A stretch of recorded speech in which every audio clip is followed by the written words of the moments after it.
A ver, tenemos que dejar algo en claro en esta relación. Aquí no solo hacemos contenido de Amphibia, weón. También quiero hablar de otras cosas, como esto, o esto, hasta incluso esto. Pero no he podido elaborarlos por los sucesos importantes que van sucediendo con Amphibia. Así que al menos de ahora en adelante, te agradecería si dieras una oportunidad a más historias aparte de esta. Y puedas checar las diversas animaciones de todo el mundo que solemos ver en este canal.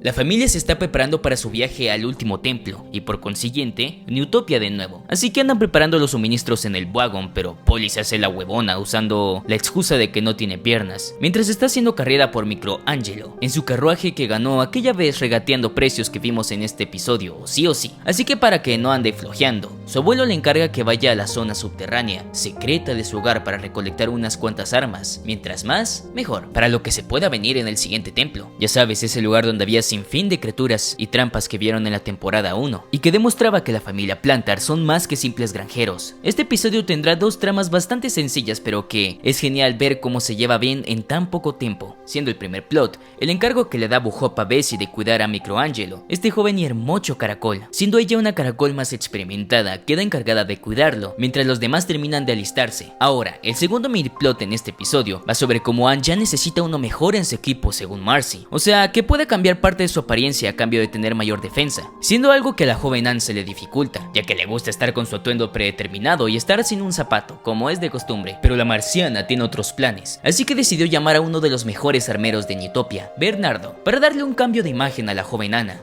haciendo que pruebe diversos atuendos, los cuales por supuesto no te mencionaré a qué aluden porque ese no es mi trabajo.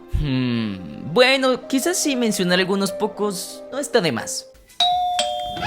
Ya llegó el alma de la fiesta con sus maravillosas referencias, como esta vestimenta de hechicera suprema que hace alusión al Doctor Extraño por el nombre, y el emperador Velos de la serie de The Owl House por la figura que trae en su cuello, que es literalmente la misma forma que tiene la máscara de él, y porque en el bastón está el cráneo de King. Bueno, no sé si ese cráneo King lo tiene de nacimiento o lo lleva puesto por gusto, pueden decirme lo que piensan comentando. También está el clásico casco del personaje Magneto, hecho para que ningún pelón te lea la mente, este traje que hace alusión a este bro, Char Aznavour, de la franquicia Gundam según alguien de Reddit. Y por supuesto, ya que estamos en la época que los atuendos de bárbaros están de moda, ¿por qué no hacer que la joven Anne pruebe ni más ni menos que la grandiosa y definitivamente poderosa armadura del bárbaro, que se puede conseguir en el videojuego The Legend of Zelda Breath of the Wild? Y ya saben cómo me encanta encontrarme con alusiones o paralelismos a esta saga con este show. Ahora el regreso que nadie esperaba, los datos irrelevantes de este capítulo.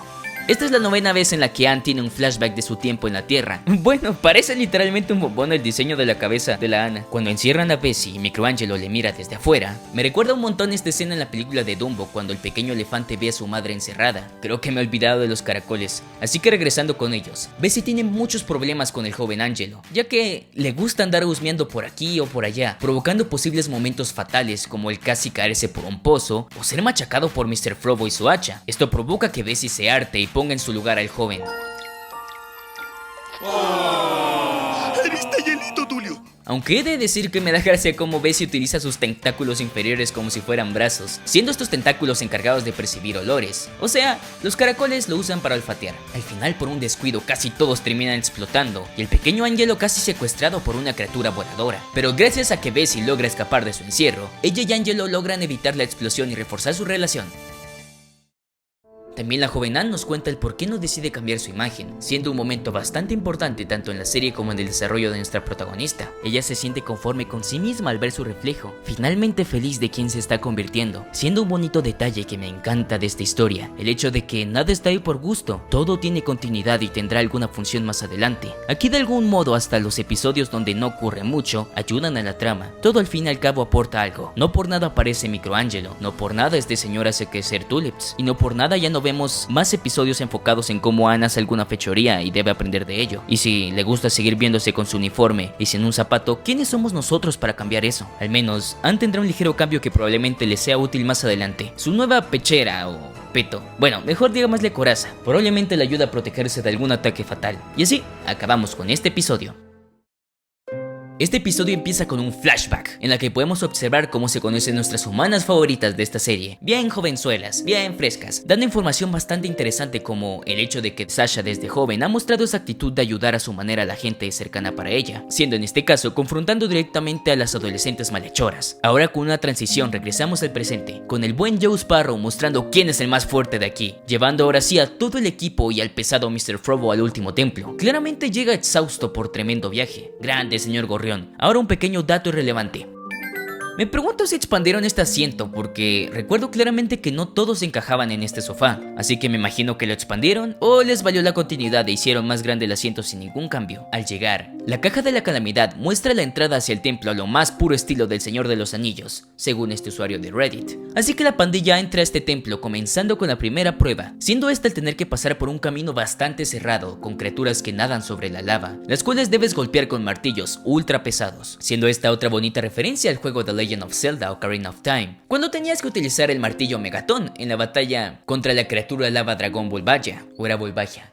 Durante esta prueba, Anne apenas puede defenderse, pero Marcy y los demás no pueden utilizar estos martillos, y en un movimiento imprevisto, la gran Sasha hace su debut reencontrándose nuevamente con la familia Plantar, y siendo esto ahora sí el reencuentro más esperado. El grupo de chicas están de vuelta reunidas, salen de esa prueba, y ahí es cuando Sasha y... Repitan conmigo.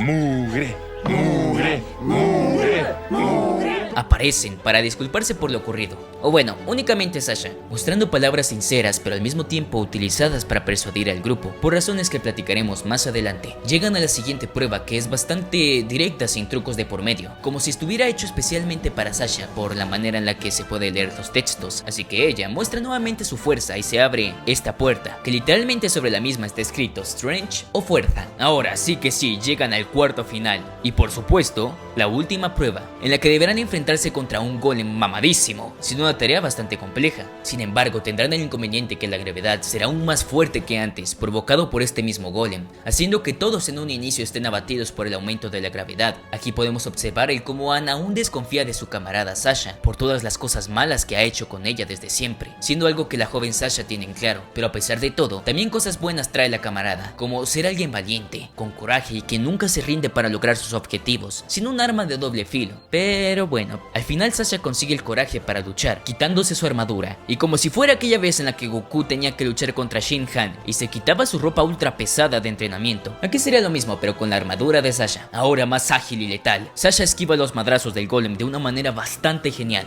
Solo mira esa pose, es que es lo máximo.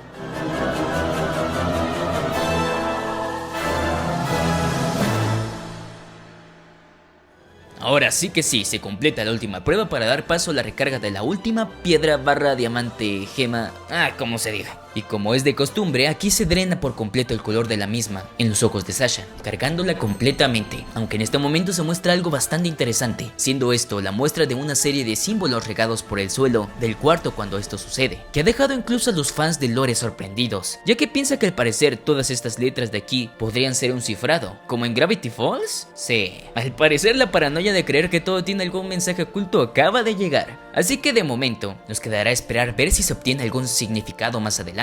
Pero de momento no se tienen indicios de mucho, aunque puede que al final solo hayan puesto esas letras aleatorias sin ningún significado, solo para decorar, y la gente terminó perdiendo el tiempo por gusto. Pero si fuera de esa manera, ¿por qué no agregaron la misma tipografía de runas que usaron en el templo anterior? Ya sabes, aquí cuando Anne recarga su parte y salen estos símbolos que no significan nada, porque ni siquiera forman parte del alfabeto salamandra. Pero bueno, de igual forma, ahora sí que sí se revela desde un inicio los planes que ha tenido Sasha y Mugre, los cuales son lograr infiltrarse en Utopia por medio de este grupo, algo que se veía obvio desde lejos pero que el grupo de nuestros protagonistas pasaron por alto gracias a las palabras que en parte fueron sinceras de Sasha, porque con pequeños indicios como expresiones del rostro, te indican sin decírtelo el cómo Sasha es. Ella de verdad lo siente al respecto de lo que hace, pero claro, no puede cambiar de un día para el otro, aún sigue trabajando en ello y por supuesto tiene un trato de llevar a cabo los planes de levantarse contra la corona.